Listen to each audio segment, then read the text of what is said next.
Let's talk about some news.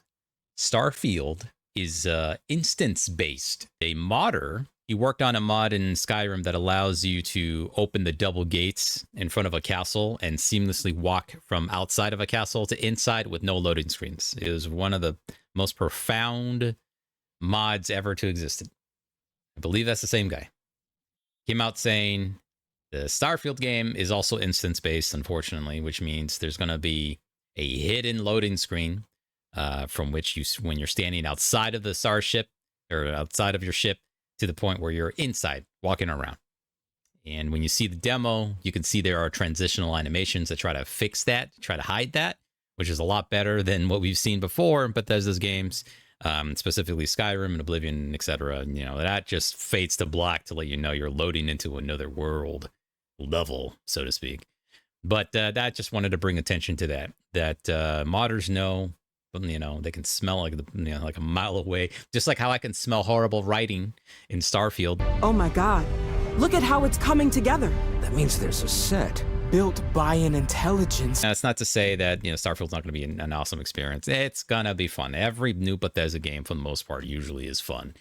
But for those of us who want the new shift in dynamic of first-person shooters, this isn't it. I'm going to say, I'm calling it out for what it is. This isn't it. We're not there yet. What we're looking for, all right, is the next Elder Scrolls game, because I'm hoping they will learn by looking at all the mods that made the Elder Scrolls, you know, Oblivion and also Skyrim amazing, and they step it up. Starfield, unfortunately, I don't think it's that. And the biggest clue, all right, biggest clue, biggest clue is that they already released gameplay trailer. They already previewed it in, was it called Bethesda Direct, I believe, right, under Microsoft's recent show, right? Instead of E3, they have their show online that you can watch, and you can still find the video. It's all over on YouTube. But when you watch it, okay, it's not the same as the stuff that happened for Skyrim when Todd Howard was demoing the stuff that you can do within the first like 5 to 10 minutes of Skyrim's intro demo. You immediately are able to see all of the rich, engaging features that Skyrim has to offer. Each time we do a new Elder Scrolls game, we like to start fresh, and Skyrim is no different. Coming off of Oblivion, and then the team did Fallout 3, we had a huge list of things we knew we wanted to do technically with the current generation of hardware and PCs to bring a virtual fantasy world to life. So we've rewritten the render, we've rewritten all the gameplay, the scripting language, the faces, the foliage, and all this comes together in our new engine we call the Creation Engine. So we're interested in all the little details, like this plant here, the medium details of these logs and trees, and all the way up to distant mountains. And if you've played our previous stuff, you know that mountain is not just a backdrop. You can walk all the way to the top of that mountain. And it's a huge world. Like our previous games, you can create any kind of character you want and then go do what you want. And I think one of the first couple is the very first ever in a while, actually, if I recall, around that time period, is one of the first mainstream games to do this, is dual wielding. Motto for Skyrim is you are who you play. So whatever you have in your hands, whatever you're using, you're going to get better at, and then you're going to level up. The right trigger does your right hand, and the left trigger does your left hand.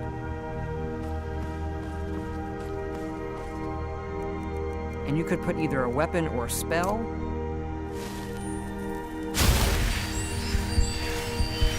You can also dual wield spells. And what's really cool here is, if you put the same spell in both hands and pull both triggers, you can get a bigger, more powerful version of that spell. So all I'm saying is that this is revolutionary, all right, for first-person shooters. And Bethesda stepped it up for that. Unfortunately, they dropped the ball later on when we had, not too much, okay, a little bit with Fallout 4. I have to say it, I have to call it out where it's due. Fallout 4 was fantastic in introducing the settlement gameplay feature where you go anywhere in the game world and just plop down a house, build it from scratch, right? Honey, we got ourselves a visitor. Oh my god! That's one of the first times we ever experienced something like that on that scale in the first-person world. But in terms of creativity with the stuff that you do, It's a shooter game. That's what it is. Experimental weapons. Like, if anything, they were. And I know I'm sidetracking a little bit more, but this is to kind of give you a little refresher if you haven't watched those gameplay reveals, right? So if you watch the gameplay reveal for Fallout 4, one of the biggest highlights, aside from settlement building, is the fact that you can construct your weapons. When you see that video, if you watch it again during his presentation, everybody's going crazy. Everybody. They're like, yeah. And then Todd Howard says there are literally hundreds of customizations that you can have with this. What do they call it? It's like a pistol gun. It's oh man, I forgot the name of it. It's like it has to do with the like gas powered, I don't know. I don't know what the nerdy terminology is here with these kinds of makeshift weapons in the Fallout universe, but you get the point. You use duct tape, piece of wood, bada bing, bada boom, you have a gun. All right, and the nerds went crazy that you can create guns.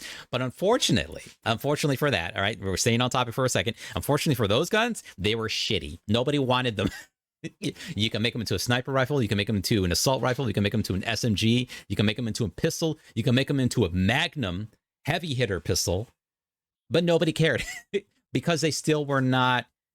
There were not the exotic weapons in the game. There were not the really powerful weapons. But thematically, though, it was amazing and it impressed everybody, right? And that's what people want. People want the option to use scrap pieces of metal and craft something.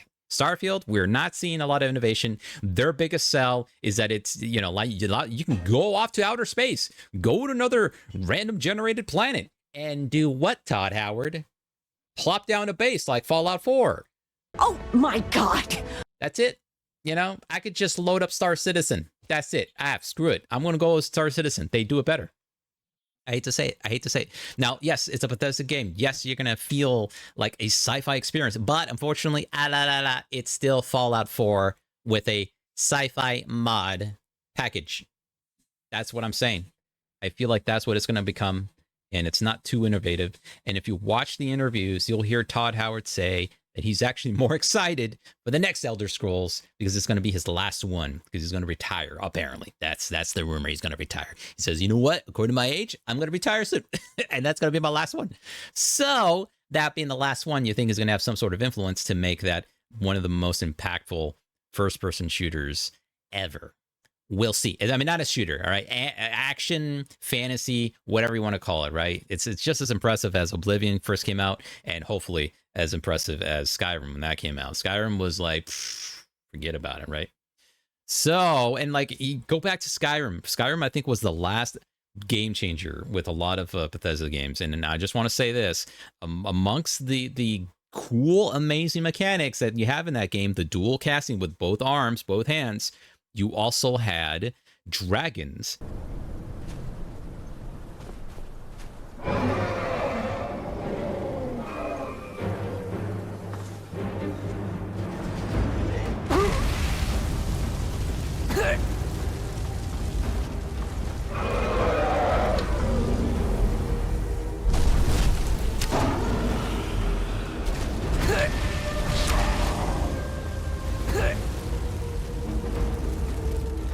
That not only do you fight, right, from the ground, you shoot them with arrows or spells, you cast, fireballs at them.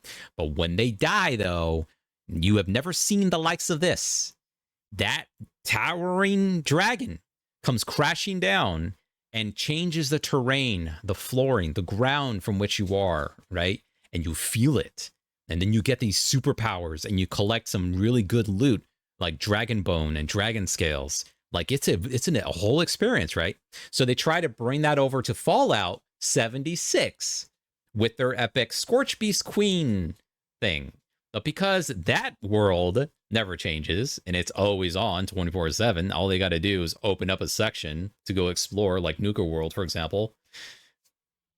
It's a repeated process. It's literally an MMORPG again. Let's go grind the same boss, get the scraps from the same scrap person, defeat the boss to get the same thing to get the ultimate way. It's like, it's a boring game loop. And what can I say? They tested it with Fallout. This is what we get. Now we're getting another one, but it's not a persistent open world MMORPG. It's single player. So it's another Fallout 4 with sci-fi mod attached. I digress. We'll see. I haven't played it, obviously, but I'm not too helpful because of the stuff that they've shown compared to the stuff that they've shown for Skyrim. Forget it. That's all I got to say to that. It just doesn't really quite fit there. They say that you have these NPCs that could stay at your base. You can do that in Fallout 4. You do it in Fallout 4. You even do have quests. You have quests with some of these NPCs, and then they'll stay at your place, right? Same thing. It just feels like, oh, but it's in, you can be in space inside your spaceship. Now that's the fun part, right? And if that's the only thing, the only progress that was made on Bethesda's front, we're in trouble. You know, I'm not, that's not looking good for the next Elder Scrolls, right? We'll see. Maybe it's because it's not the Elder Scrolls universe and because there's no magic system, right? They can't really go back to Skyrim innovation or Oblivion innovation, right? We'll see. But, the stuff that they were proud of and stuff, look at their new UI, look at their customization. We got some new animations. Like, really? This feels like a patch for Fallout 4 with a couple of mods on it. Bada bing, bada boom. It's disappointing because if you haven't been watching, there's a lot of news about mods that are improving even epic games like Red Dead Redemption 2. Red Dead Redemption 2 innovated up the butt, up the wazoo. If you ever want to know what it's like to be in a real world setting outside, right, with grass and wildlife, play Red Dead Redemption, even the old one. But Red Dead Redemption 2, there's nothing like that out there. And it's unfortunate that if companies want to try to get to that level of innovation, they have to rework everything, the whole design concept from scratch. And they're not going to do that for Fallout. They're not going to do it for Elder Scrolls, not too much, I think. But so far, we've seen, though, Bethesda does a good track record, at least with the fantasy aspect, all right? So every single one, all the way from Daggerfall, that was an amazing game. I got into that game late, obviously, because I was a little too young to understand these PC games, all right? So I got into that game late, and to this day, it's still fun to play. So, Bethesda, don't screw us over with the next Elder Scrolls. Starfield, sure, I get it. All right, whatever. The next Elder Scrolls, which is codenamed Hammerfall, I believe. Don't mess us up. Don't screw it up for us, okay? I want to be the Nova King. No, I want to be the hero of Kavach. Oh my god! A planet in decay. These words were spoke to me